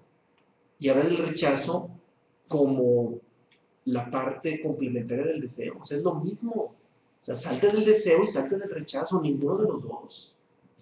Nomás que la tendencia del hombre por moralizar las religiones nos ha hecho ver que Buda habla mucho de la trascendencia del deseo y casi nunca se habla de que Buda hable de que el rechazo es lo mismo que el deseo. Muy poco se menciona, porque la tendencia humana a moralizar siempre nos va a conducir a esto. Había una pregunta, escuchamos. Vivir la neutralidad en la meditación cuando esta no entra en diálogo es estar en ella. En la meditación, si no hay neutralidad, no hay meditación. Así de simple. Si no hay neutralidad, vamos a estar ilusamente creyendo que estamos meditando. Así es de claro. O sea, creo que esto responde todo, ¿verdad? Si no hay neutralidad, no hay meditación, y si no hay meditación, no hay neutralidad. O sea, van de la mano. Van de la mano. La meditación no es más que una experiencia de neutralidad. Y una experiencia de neutralidad que se puede establecer a partir de la observación, porque la observación es fundamental para un estado meditativo. Entonces, la esencia de la meditación es la neutralidad. Porque si no se llega a la neutralidad, insisto, la meditación de nada sirve. Y el recurso que más emplea la meditación para llegar a ese estado de neutralidad es la observación. Se habla mucho del recuerdo de sí, pero el recuerdo de sí no es más que una autoobservación. Y la observación, para que sea observación, tiene que ser neutral, porque si no es neutral, no es observación. Entonces ya es análisis. Lo vamos a abundar cuando veamos esos temas también.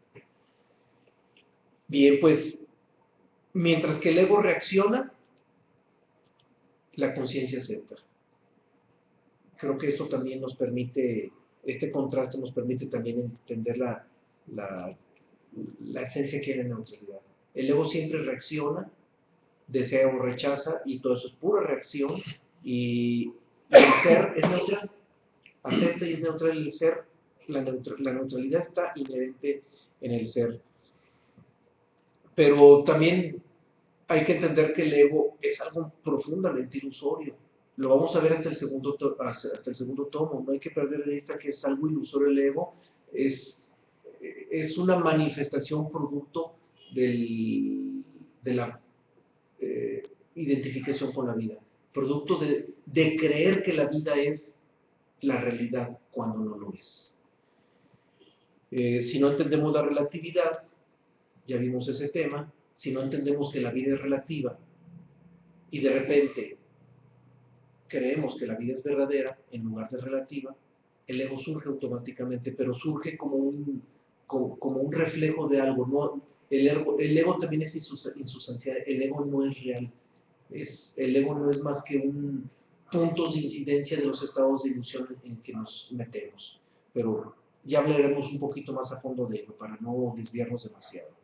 Vamos a la siguiente cita, que es el Bhagavad Gita de Krishna. El que no es perturbado por las penas ni anhela las alegrías, ya desapegado de los placeres y estando más allá de la pasión, este es un sabio de mente equilibrada. Bien, aquí Krishna le dice esas palabras a Arjuna.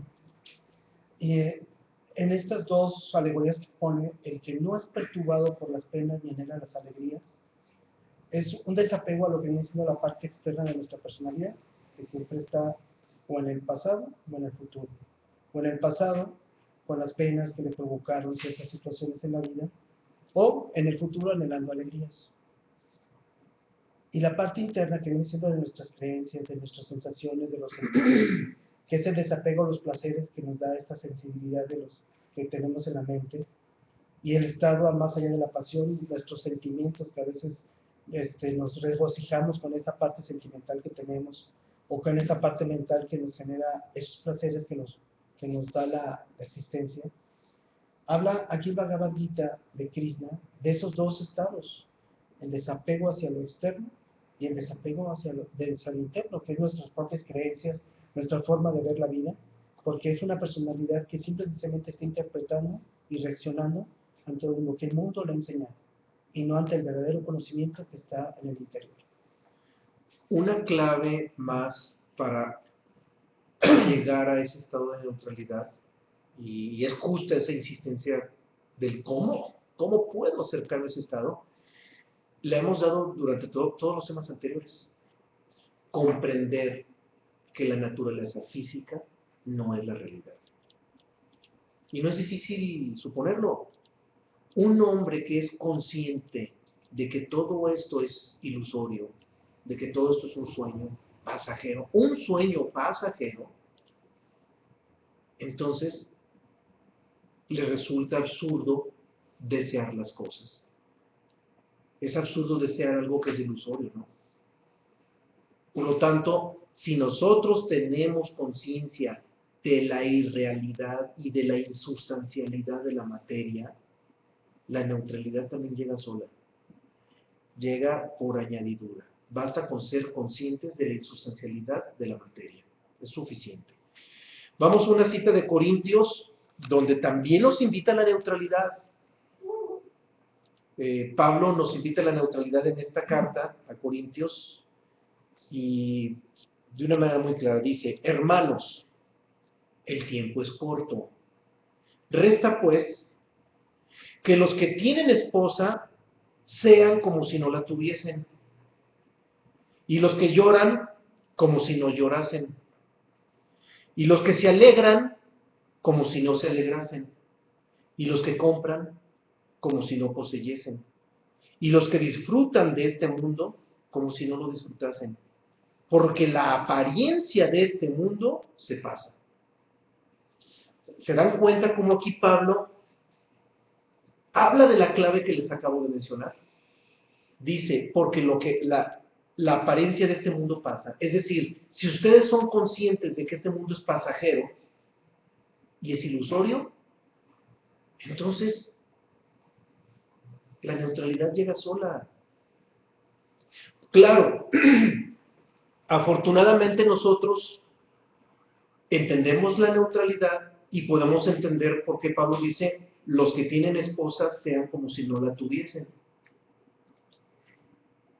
Porque entendemos lo que es la neutralidad. Si esta frase de Pablo la viéramos moralmente, entonces juzgaríamos a Pablo como irresponsable y diríamos, Pablo nos manda a la irresponsabilidad y al machismo. Como que los que tienen esposa como si no la tuviesen, vean la invitación que nos hace Pablo. O sea, esta frase vista moralmente sería profundamente reprobable para Pablo. Es más, todas las esposas del siglo XXI brincarían y dirían, Pablo, qué bárbaro, te volaste la barda, Pero no, aquí ya nos vamos a dar cuenta que lo que sucede es que Pablo nos está dando neutralidad. Eso va también para las esposas, las que tienen esposo como si no tuviesen, es decir, neutrales. Neutralidad ante todo, neutralidad. Aquí la moral nada tiene que ver. Aquí es un asunto de conciencia. Tan de conciencia que la neutralidad es un estado del ser, es de la conciencia. Vamos a la que sigue de Rumi, ya solamente nos quedan 4 citas, apenas para cerrar. ¿Sí? Toma uno que no lleva sus cuentas, que no quiere ser rico ni tiene miedo a perder, que no tiene interés alguno de su personalidad. Es libre. Rumi Masnad. Es un poema, una forma poética de esta parte de la neutralidad que debemos de tener. Así como dice Pablo, Rumi lo menciona, no tener miedo a perder. No tener miedo ni siquiera a ser rico. No querer ser rico, o sea, no tener ningún tipo de sensibilidad hacia una cosa hacia la otra. Eso es la libertad. Un último detalle que también hay que aclarar, muy revelador. Esos estados de misticismo religioso, que son muy bonitos, son como un bálsamo para quienes buscan o desean llegar a Dios, sigue siendo un deseo. Todos esos estados místicos emocionales es puro alucine. El camino a la libertad es neutral y los misticismos emotivos nos sacan de la neutralidad. Todos esos misticismos religiosos a los que nos inducen tantas religiones, y digo tantas porque no es una, son prácticamente todas. En todas las religiones, a través de los rituales, a través de los cánticos, a través de los aromas de los inciensos y cuanta cosa, se inducen estados de misticismo emotivo, emocional. Eso, lejos de acercarnos al ser, nos alejan del ser, porque también las emociones nos sacan de la neutralidad. En la neutralidad no hay emoción alguna. En la verdadera experiencia del ser no hay estados emotivos místicos. Eso no existe. Eso es pura alucinación mental del hombre. Vamos a la siguiente cita de Lao Tse, en la que nos dice: no alabando al ilustre, se mantiene al hombre alejado de la rivalidad. No valorando lo precioso, se mantiene al hombre alejado de la codicia. No revelando lo deseable, se mantiene el corazón del hombre alejado de la confusión. No alabar, no valorar, no revelar, no nada. La neutralidad está ajena a cualquier impulso de cualquier tipo. Esta viene del Tao Te Ching, es el taoísmo. El taoísmo es muy, muy profundo. Claro, cuando no se entienden las leyes universales y cuando no se entiende la necesidad de trascender las leyes universales, no se entiende el Tao Te Ching. Bien, la siguiente cita es la penúltima, es del Evangelio del Buda. Nuevamente veamos cómo el budismo también nos habla de la neutralidad. Habla sobre las distintas meditaciones y particulariza en la quinta meditación. Es un texto muy largo donde habla de cada una de las meditaciones, y en esa quinta meditación que menciona Buda, en esta quinta meditación de la que habla Buda, particulariza ya en lo que corresponde a la neutralidad. Hay 5 meditaciones. La quinta es la meditación sobre la serenidad, en la que debes elevarte por encima del amor y del odio, viendo tu propia suerte con imparcialidad y una tranquilidad perfectas. Bien, aquí lo esencial, por encima del amor y el odio. Claro, habla del amor terrenal. Habla del amor terrenal, no del verdadero amor, por supuesto. Porque alguien podría pensar que está entrando en contraposición con Jesucristo. ¿Sí? Jesús de Nazaret habla mucho del amor. Incluso Buda también habla profundamente del amor, pero del verdadero amor. Así como hay una vida terrenal biológica y hay una vida verdadera, como lo dice Jesús, también hay un amor terrenal biológico, químico, y hay un amor verdadero. Aquí está hablando del amor terrenal, del amor químico. La última cita es de Pitágoras, y esta sintetiza el estado en que debemos de transitar los humanos si realmente somos libres. El más importante apoyo para una altura de sentimientos era la convicción de que ninguna eventualidad humana debe resultar inesperada, sino que debe esperarse todo lo que no está bajo nuestro control. Ahí es, en ese estado, donde un hombre está iluminado, donde ninguna eventualidad lo mueve. Ni la más grande de las eventualidades, ni la más grande de las tragedias, mueve a un iluminado. Y esto nos lo describe Pitágoras, una descripción de Pitágoras magistral. Bien, no sé si hay algún último comentario, ya estamos en el límite del tiempo. No queremos abusar de la paciencia y del honor que nos conceden con acompañarnos.